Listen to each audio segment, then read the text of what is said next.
The most powerful institution in America does not collect taxes. It does not pass laws, and its leaders are not elected by voters. Yet its decisions affect inflation, interest rates, housing prices, employment, and global markets. Every mortgage, every business loan, every financial cycle moves through its influence. It controls the supply of money in the world's largest economy. This institution is the Federal Reserve, and this is the story of how it became the architect of American money.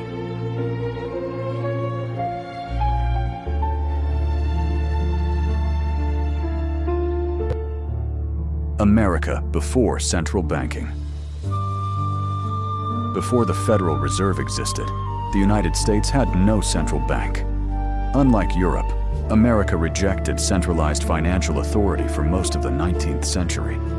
Money was fragmented. Banking was decentralized. Financial stability was never guaranteed. Thousands of banks issued their own notes, held their own reserves, and depended almost entirely on public confidence. There was no national institution to inject liquidity during crises, no lender of last resort. When confidence weakened, panic spread quickly. Economic growth surged during booms, but contractions were frequent and severe. The system rewarded expansion, but punished instability without mercy.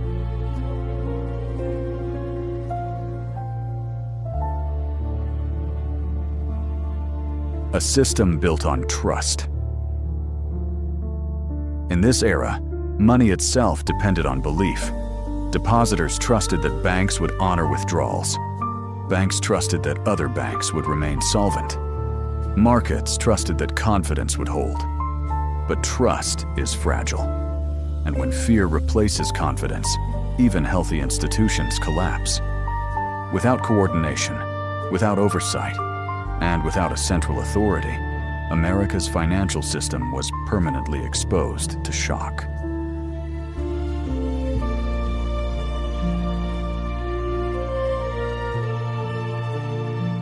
Panic of 1907.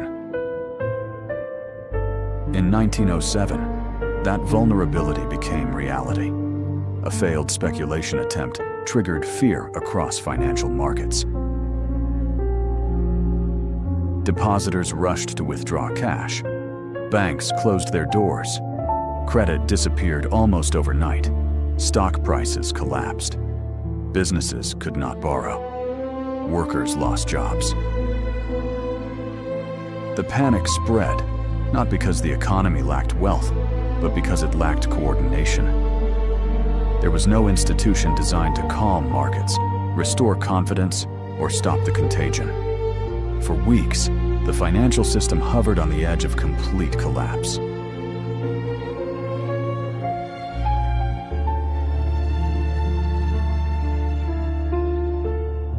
With no public authority capable of action, private power filled the vacuum. Financier J.P. Morgan assembled bankers and industrialists inside his private library. Decisions that shaped the economy were made behind closed doors. Capital was redirected. Institutions were rescued. Confidence slowly returned. The crisis ended. But the solution exposed a dangerous truth. A modern economy could not rely on private individuals to stabilize national markets. Power without structure was unstable.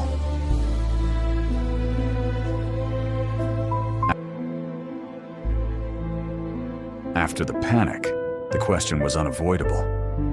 How could a growing industrial economy function without a central financial system?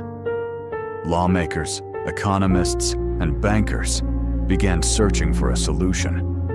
The goal was not control, it was stability. A system capable of expanding credit during growth and restraining excess before collapse. The answer was institutional design. In 1913, Congress passed the Federal Reserve Act. The United States finally created a central banking system. The Federal Reserve was designed to be independent, insulated from daily politics, focused on long-term stability. Its power was quiet, its influence indirect. but its reach would shape every financial cycle that followed. Over time, the Federal Reserve's decisions extended beyond American borders. Interest rates influenced capital flows. Liquidity shaped global markets. American monetary policy became global reality. Just 1 year after the Federal Reserve's creation, the world entered a global war. War would demand debt. Debt would reshape money, and the architecture of capital would change forever.